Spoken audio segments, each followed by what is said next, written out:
Hey, it's Michelle Tompkins with the Gossip Heifers, and I'm with the one only Rushion McDonald. Now, everybody knows Rushion's resume. If you don't, shame on you. Google me. Okay? Google this man because he is a marketing genius. He is also the brand. You built Steve Harvey. You've done both the Think Like a Man movies. Absolutely. And Lord, we don't have that kind of time to go over your whole resume. No, that's the Google part. That's the Google part. Okay? You know, just type out Rushion, Rushion, last name McDonald, like the hamburger chain. Yes. And you're in your business. Well, this is the business you guys have got to know. First of all, he has a radio show, Money and Conversations. It's Money Making Conversation. That's Okay. the name of the show. And I started on my Facebook page.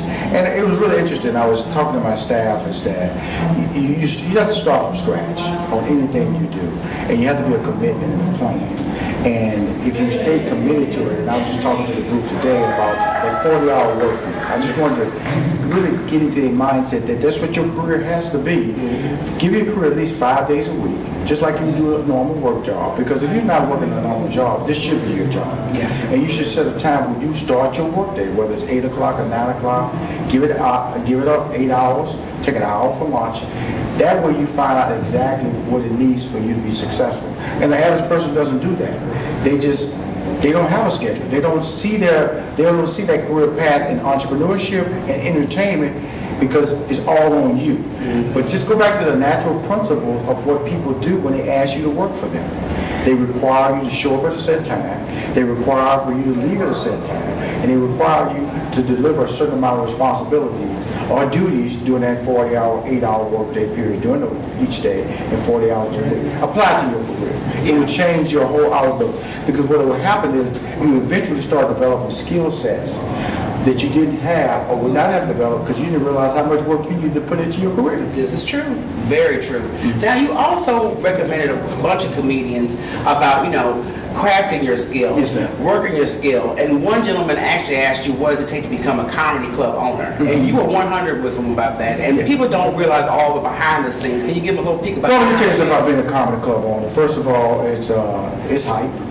It's hype, and it's very competitive. And if you're trying to come into a market now, remember when I started my comedy club, Hip Hop Comedy Stop, in 1982 with David Ray Barn, Def Comedy Jam was all the rage. And so but I also thought that when I started Hip Hop Comedy Stop, that I was promoting on Texas Southern campus, I was promoting on University of Houston because I thought the young people were going to come into my comedy club. So I made an error in identifying my market. And then I quickly went to Magic 102 and 979 The Box, elevated the age group, and the place started selling out. But if you don't have a business plan, listen to me about this, don't have a business plan, then you don't realize your expenses versus your profits. You learn it the hard way because of the fact that every act, every weekend, if you have a set ticket price $10, then guess what? That doesn't mean that act, some weeks, they might want that whole door. So if you don't have extra income outside of liquor or food, then you could be trapped and just be breaking even on those weekends. Yeah, that's true. And that's what I didn't know. And I have to tell people that was a mistake that I made. Now, writing, very important. You say there were some writers out there asking for some advice and how, constantly be going at it in consistency. What would some advice be for people who are trying to write in television? I would tell people if you have a script or you have a play or you have a script, could be a film script or a sitcom script, create table reads. Get local actors, high school actors. Everybody wants to act. Everybody wants to create monologues and get them to read out your work. Then you get a feel for what needs to be adjusted, what needs to be changed. Because that's how every film does it. They always have a table read before they shoot. Every sitcom does it. They always have a table read before they shoot so they can work out the kinks of the script. So if you've written this quote-unquote brilliant script, at least grab actors on board and cast them to the roles.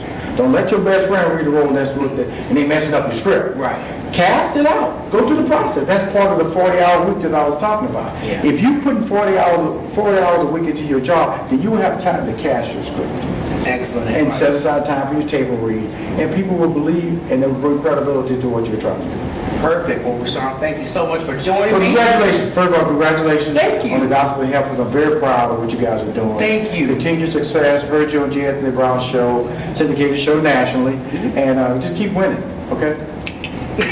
Thank you so much. Thank you so much. Okay.